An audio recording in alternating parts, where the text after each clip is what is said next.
பீகார் மாநிலத்தில் 243 இடங்களில் 190 இடங்களில் எங்களது கூட்டணி இன்று முன்னணியில் இருக்கிறது.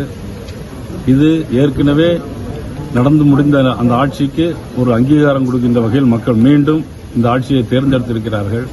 தொடர்ந்து ஐஎன்டி கூட்டணியை புறக்கணித்துக் கொண்டே இருக்கிறார்கள்.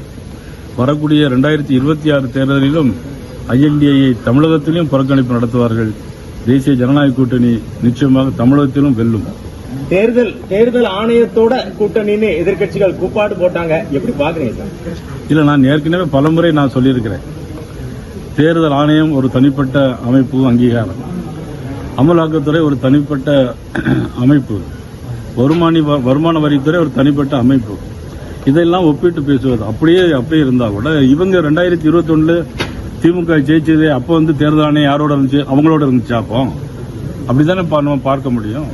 2021 இவங்க ஜெயிக்கும் போது மட்டும் தேர்தல் ஆணையம் நல்லா இருக்கு. அப்ப இவங்க தோக்கும் போது தேர்தல் ஆணையம் நல்லா இல்லைன்னு சொன்னா சந்தர்ப்பவாத அரசியல் பண்ணிட்டு இருக்காங்க. தேசிய அளவிலும் தொடர் வெற்றி, மாநில அளவிலும் தொடர் வெற்றி, உங்க மனநிலை எப்படி இருக்கு? ரொம்ப சந்தோஷமா இருக்கு. மக்களுக்கு நல்லது செய்யணும், அவ்வளவுதான்.